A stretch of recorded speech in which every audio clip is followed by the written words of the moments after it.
and we told them that yes, as much as some thought maybe it was a program that was pulled out, and I did let them know that it was nothing of such. We were just doing some few background work behind the scene, and that was why we couldn't come on air as quickly as possible. But we are fully back now, and I can assure them that there is a lot to offer as we'll be going into this 2023. And the question we did ask yesterday is what do they want? What do Nigerians really want? Especially those that says the 2023 election is getting closer. What do you want? Was the question. But again, we did get a lot of answer.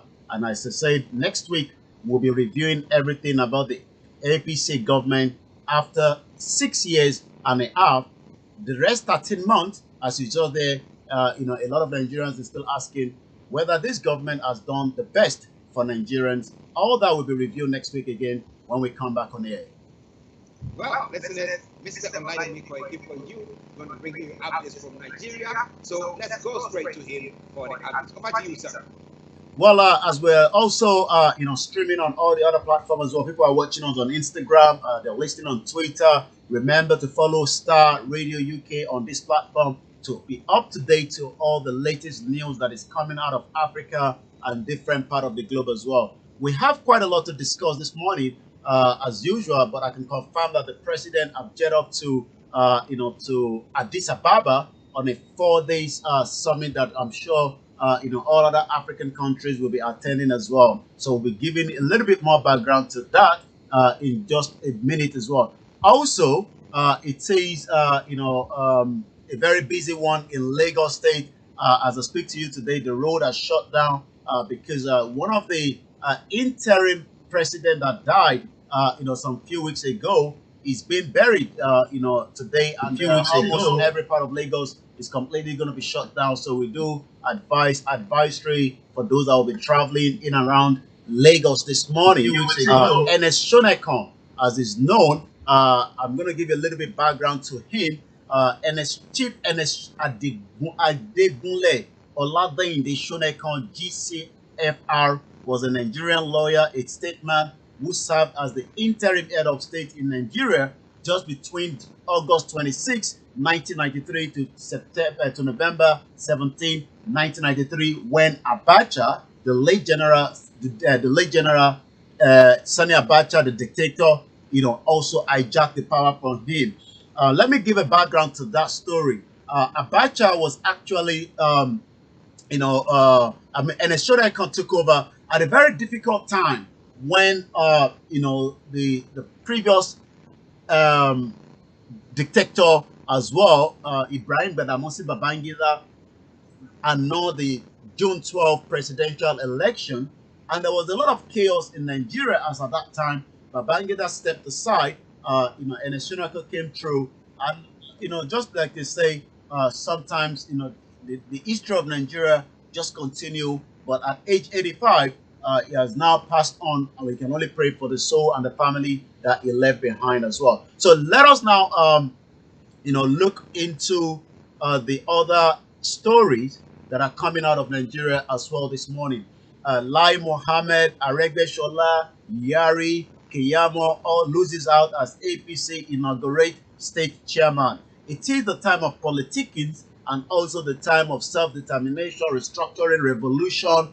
Everything is going into it as well. So what we can say is the factions. Remember the first program of the year on the Starr Radio UK, and they talked about the fractions. We will see those fractions coming out a couple of days more, couple of months more, when APC might divide into 3 or 4 sections.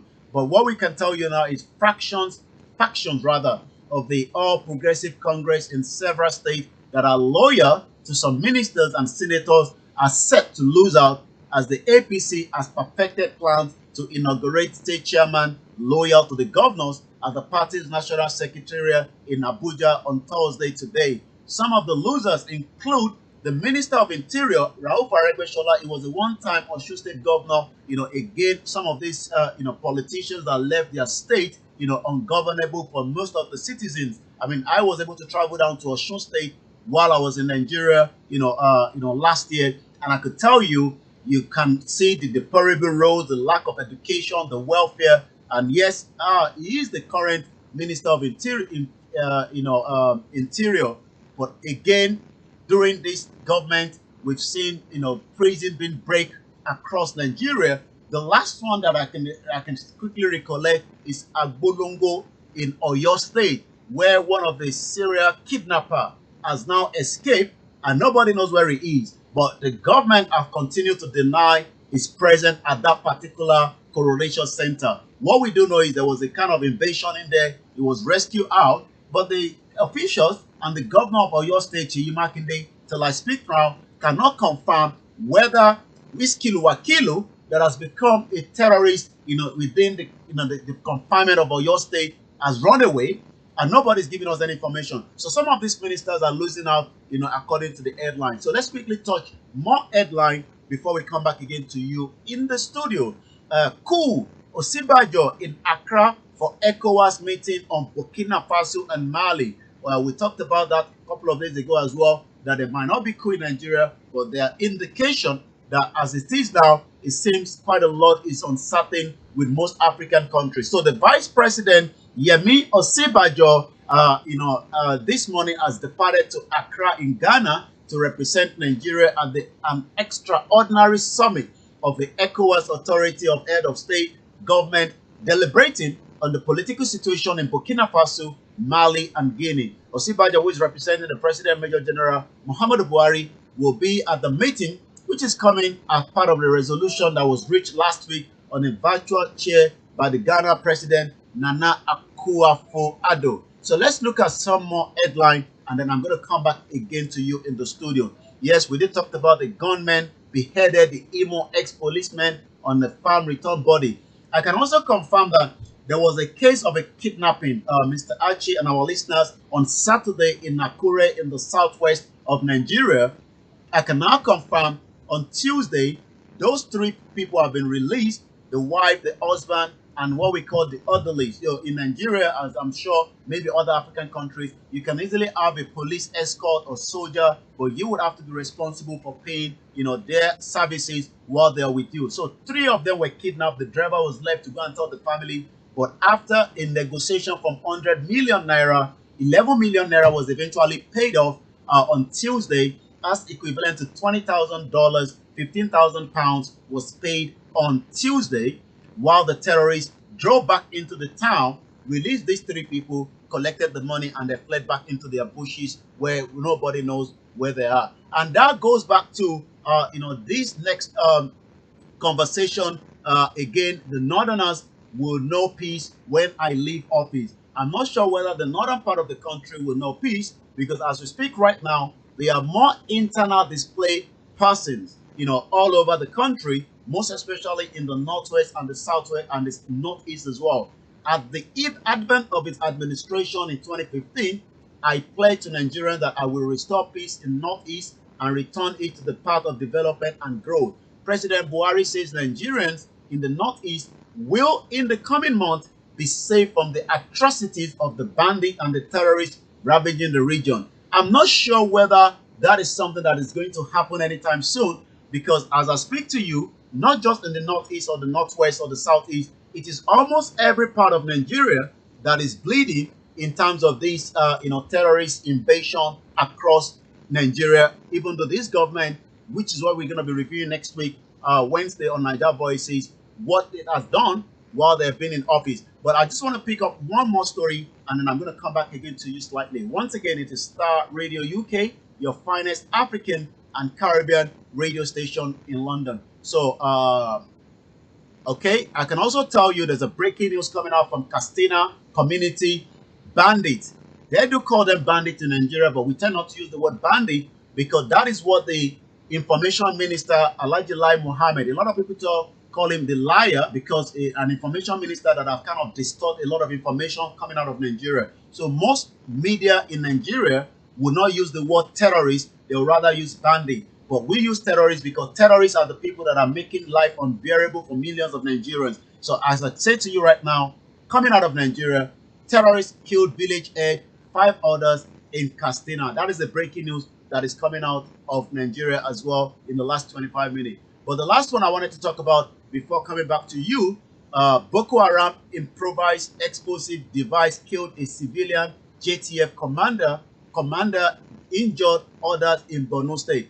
But also in Oyo, Ogun State, there's been a lot of ravaging as many poultry crop farmers closed down in Oyo, Ogun State over attacks by the Earthmen kidnappers, according to FEBAURY. I'm going to come back again to you in the studio. If you're just joining us, this is the morning show on Star Radio UK, your finest African and Caribbean radio station in London.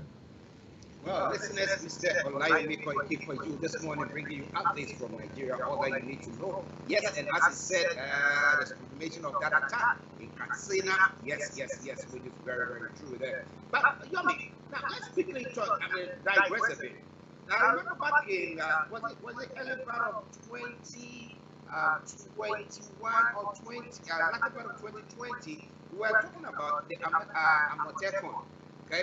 That the state police for is it the south? Was that for the south? The southwest, yes. The south. Okay.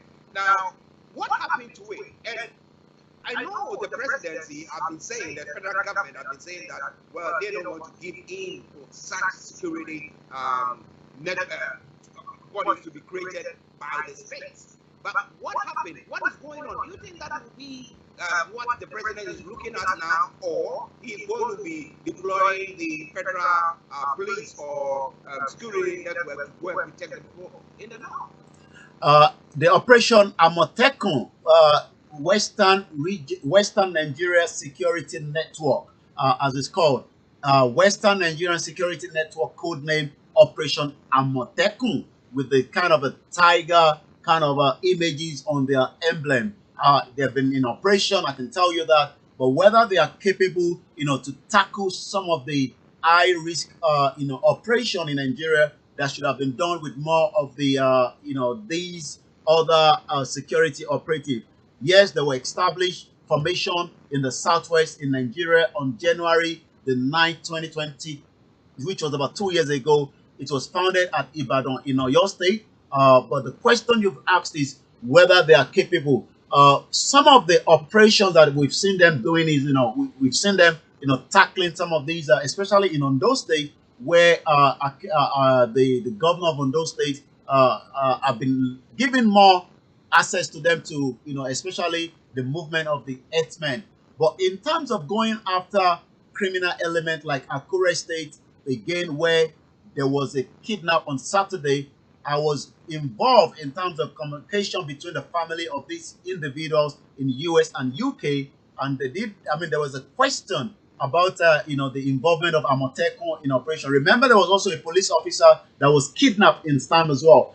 But that shows that the country is currently facing a lot of difficulties, because I would have expected both the Amotekun, the security officer, to all go in through to track down using the communication line that were used to communicate back. But unfortunately, as I speak to you right now, yes, Amotekun is still in operation, but not to the extent that a lot of the Yorubas that are in the southwest will want them to do.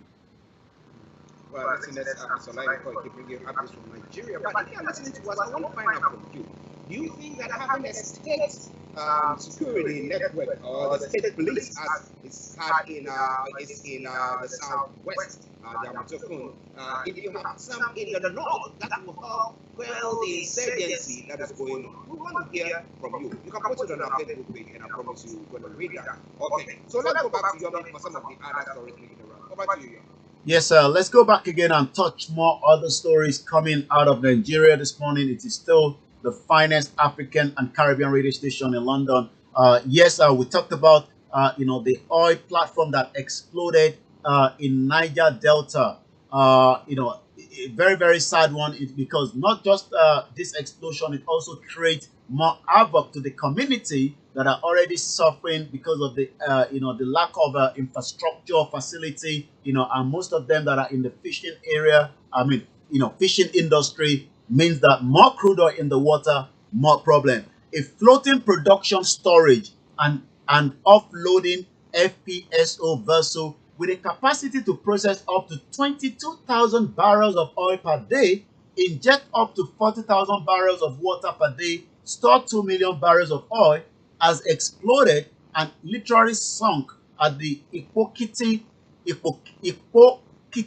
terminal around Escravos in Warri, Southwest Delta State. According to also the fact check, show that this huge facility is a Trinity Spirit, was built in 1976. It's almost about 46 years ago, with carrying capacity of almost 274,774 dead weight tonnage. Overall length of 337.05 meters, as well as the width of 54.5. You would expect that maybe we don't know what the situation is and what happened, but if this has been in operation since since almost 46 years, we hope there have not been a kind of a compromise in this as well. The FPSO serves as the primary production facility of OML 108 and is also a government approved terminal for lifting operations for all the OML 1008 production. But as I speak right now, it has learned that about 10 persons were within the facility when the incident occurred, who are yet to be accounted for at the time of which I'm giving this report. So we hope, things will be looked into again. While Nigerians are still struggling, more damage is still going back into that. I know you want me to come back into the studio, and if I go back to the late Ken Sarawiwa that was literally killed by again the late Sonny Abacha for speaking against the environmental damage in the Ogoni land, it is still the same thing that is happening where this has now exploded. That means more damage. This government promised that they will do a cleanup of Ogoni land, but as I speak to you right now, less has been done. More money has been, put through, but nothing has been shown to that. I'm gonna come back to you, but it's just the same thing. Just we were speaking yesterday. After 32 hours on a Monday, you can be traveling on a Kano train to Lagos, but this train is stuck in somewhere, nowhere. And as I speak to you right now, we're not sure whether those victims that are on that particular train have been rescued. But as of yesterday during the Niger Voices, people are still stuck on the train after 3 days with no rescue. Wonderful, wonderful. Let's start with the UK. But on the that FPSO explosion that took place, what have they said might have caused the explosion?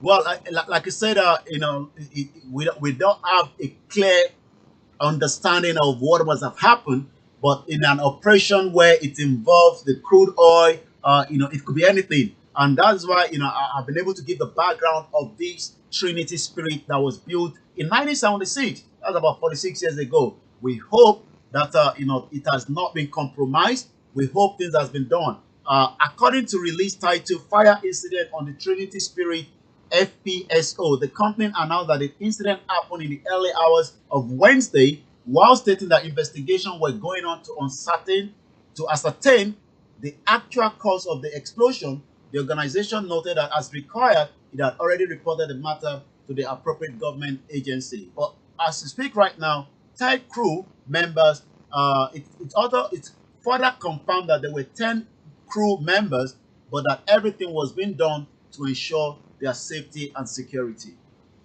Well, I hope that they are able to rescue them.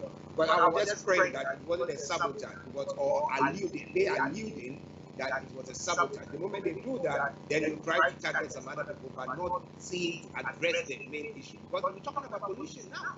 Who is going to be seeing to all that? I mean, talk about the Ogoni land. The other time was listening to a documentary about Ken West's son. He was narrating few things that went on during his father's when he was in prison, his incarceration, because he was even thrice murdered or killed.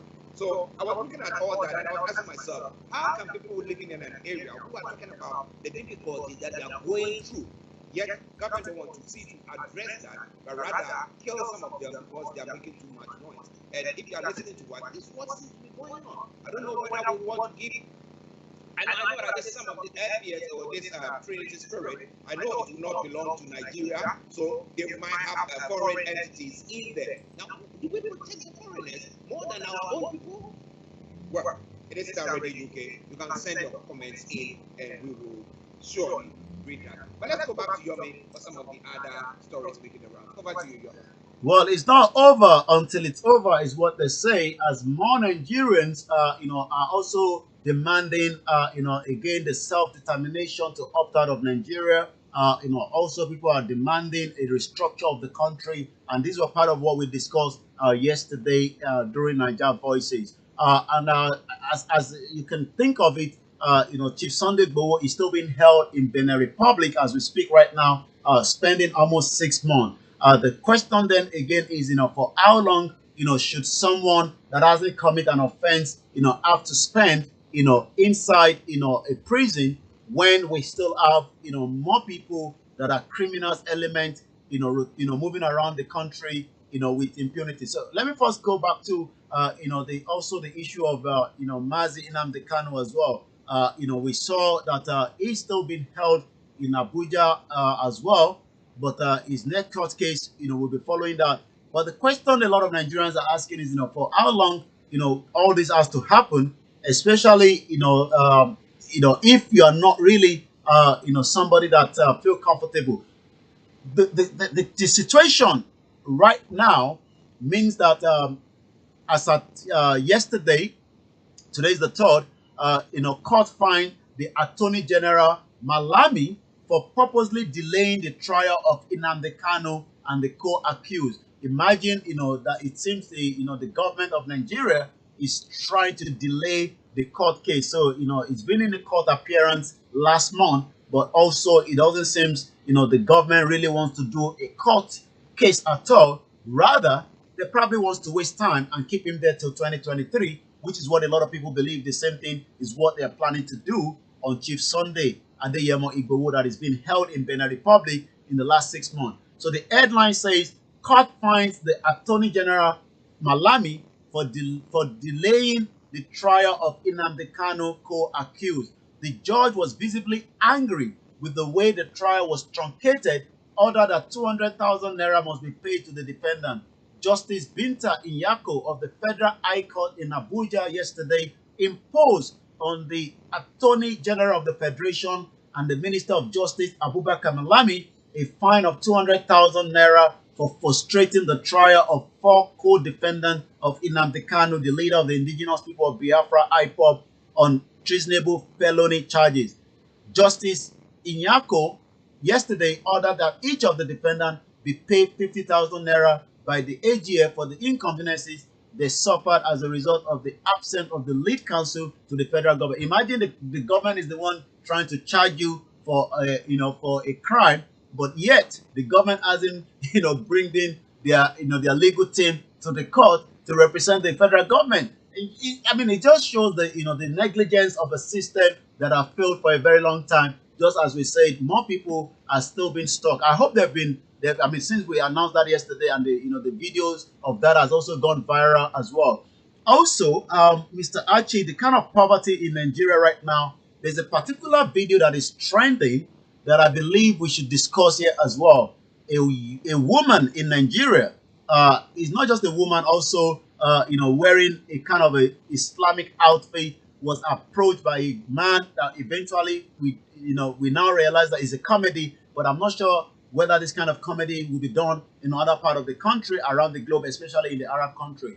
She was approached, asked if she can remove her undies, and she was given 20,000 naira, equivalent to $30 in in the foreign exchange. The woman asked why. Maybe that was going to be used for ritual, because a lot of Nigerians are used to this kind of information. And the young man says, no, it's just for me to give you 20,000 naira. If you can take it off, Mr. Archie, this woman eventually took off the undies, and the man eventually put this off, and they let the woman know that she's been camera. My question then is, would this happen in Saudi Arabia or any other Arab country by playing a kind of a skit, by telling somebody or a woman to remove her undies by offering $30,000? That shows the kind of poverty that we have in Nigeria. Just under a couple of weeks ago as well, three young Nigerians from the southwest, predominantly, killed another young girl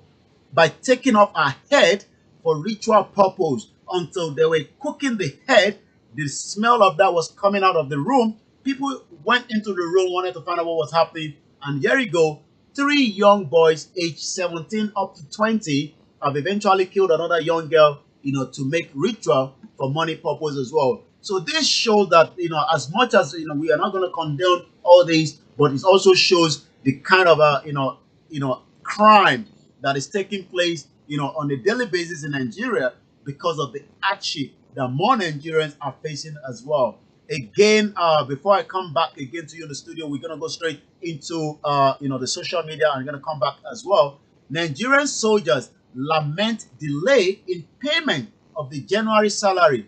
Say many are paid peanut while the generals feed fire. And you can tell that most of the generals will probably not be able to run 100 meters. One of the soldiers says the least officer in the army earned 50,000 naira, which is about $120 equivalent. Some officers of the Nigerian army have lamented the delay in the processing of the payment of their salaries and their allowances for the month of January. The officer who spoke to Sahara Reporter alleged that politicians and the generals in the force have decided to impoverish those in the lower cadre despite having held discussion around increment in the salary. So we're going to go straight to social media. The first one is coming from Ifa Fonshaw. This was posted somewhere in January. Sunday IGBOHO mission is to take Yoruba people out of Nigeria. Tinubu mission is to continue trading Yoruba freedom with Nigeria. What is a nation? A nation is a place where the people share same culture, language, and history. Nigeria doesn't have such ideology. Nigeria is a scam. That is coming from Ifa Fonshaw. Also, according to the Yoruba Nation at Yoruba underscore now, ECOWAS International Criminal Court, United Nations, Nigerian government, President Patrice Talon, free Sunday IGBOHO, as the petition also seems to be going out there for him as well. So it seems more people are still also clamoring to have Peter Obi as the president of Nigeria, as more people want to do crowdfunding for him. So Peter Obi tends to be trending again, almost 72 hours on Twitter with almost 68.5k tweets on Peter Obi. He was a one-time Anambra State governor, but it seems more people were ready to have him, be the next president of the Federal Republic of Nigeria. So that is about it for now. I'm going to come back now to you in the studio. It is Star Radio UK once again, your finest African and Caribbean radio station in London. And I would like to appreciate those that are still watching us all the way in Ogun State, in your state, in all over Nigeria this morning. And I say good morning to you, as I say good morning to us as well from this part of the globe. Yes, to all our listeners, those of you who are listening to us on the African continent, that's where I know it costs an arm and a leg to get yourself the data to watch us and to listen to us. We are so grateful to you. I really salute you for your patronage. Continue to do so. Yes. Okay. Now, Yomi, just one a quick one, and then we go. As pertaining to the suing of Malami, who is the government lawyer, because he's frustrating the court procedure for what we call him, Nnamdi Kanu's group of people, Nnamdi Kanu and his other people. That will tell accomplices. Okay. Now, what finding them those that the government lawyer 200,000 so that they split among themselves and 50 each. What has the government said? What has Malami said so far about that? Is it that they've not got enough evidence to prosecute the case, or is it that they are not even prepared at all to see to the case? Or, like I said, the DSS, they are a law to themselves and they decide, well, today we want to keep this person in for 100 days. Until then, we don't want to know whatever judges or whatever says. Well, I think you've also responded by giving the same answer. DSS has become a government of its own. Neither do they respect any judges or the judiciary at all. It's not just on this particular case. We've seen the same, during the trial of, Omoyele Sowore that is still ongoing as well. We've seen the same on innocent Nigerians. And it seems, this government just randomly pick up, individuals that even does probably not have any interest to do with IPOB, but rather because, they are from the Southeast, they pick them up, they take them to Abuja, and they label them as IPOB members with all kind of accusation. We've seen, a young girl that was threatened, molested, until somebody came out of the prison and said, people were looking for her, not realizing that she has been in the prison, until somebody gave an hint that the person you're looking for is been in the prison. And after the news went viral, she was quickly labeled as one of the girlfriend of the IPOB members as well. So again, the system is just a failure. And I was speaking of the news yesterday as well, where some of the lawyers says this government has been one of the most to disobey court orders, since they came into office, since 2015. And a lot of Nigerians will remember, President Muhammadu Buhari and all his cabinet and his government for a very long time, whatever the outcome is, in the next 13 months. Wow. We've got Frank here. Let me just go to Frank. Because I want to pick his mind on something. Because we're looking at all these food that seems to be happening on the African continent. And you have the sub-regional group, ECOWAS, and you have the UN, the AU, everybody coming in to say, oh, stop that, you are destroying democracy and all that nonsense that they continue to say. But look at the case where the DSS, as I was saying, has been involved themselves. The court rules, whilst we are in democracy, the rule of law, when the court rules, they have to adhere to it, and they are not. So if people are rise up and decide to take over, then anything is wrong with that. Yeah, Archie, good morning. Olayomi, good morning. Good morning. Archie, in my view, I think the citizens that have not agreed the press will suffer this issue. Because if there's a coup, the international world sees that. There are issues that are happening within the country that they might not know. Unless you speak about them, unless you talk about them, unless you have educated people who see that, look, I am not just going to eat it by myself. But if something is wrong within my neighborhood, I'm going to put my name out there and stand up, speak about it, and speak out against it. It is those civil and citizens' actions that will result in anything we can't know. What the DSS is doing now, we know blatantly they are breaking the law. Look at Ghana, for instance, similar things happening. I don't know whether Akufo-Addo and Buhari, whether they chewed the same bone before they came to their step to the presidency. Because at the end of the day, yesterday, Captain Smart, for instance, was granted bail. Just as he was about leaving the court, what did they do? They apprehended him again. A court of competent jurisdiction, they call it, has granted someone bail. As we speak now, what they call Polafoko's brother is still over the door court, and then we have one before the judiciary. And certain, and if it were a critical country, they might not, what they call the interior minister would have summoned before parliament to explain the gross disrespect of the security forces to the judiciary.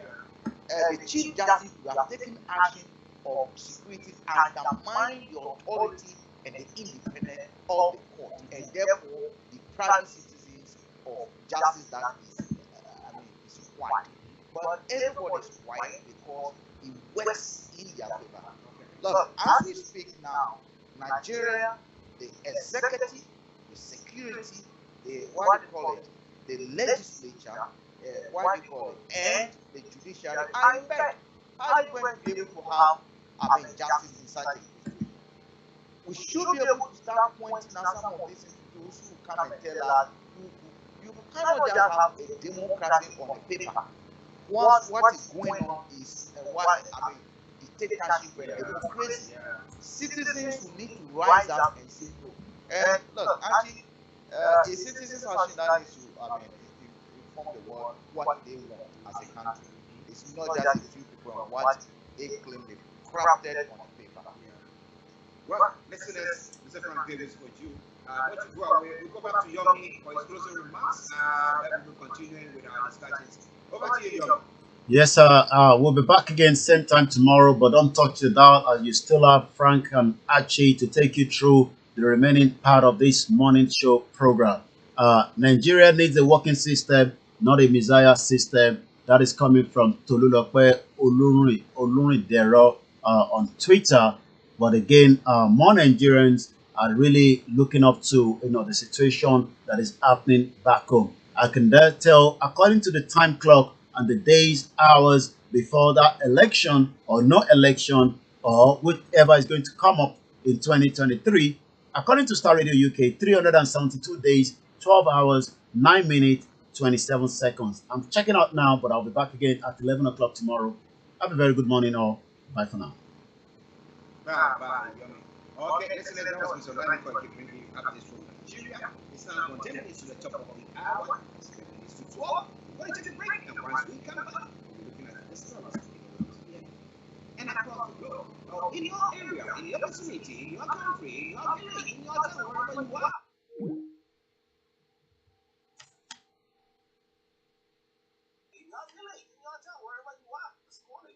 What is going on there? You want to share with us? Feel free. You can post it on our Facebook page if you are listening to us, or you can call in when the lights are open in the next one.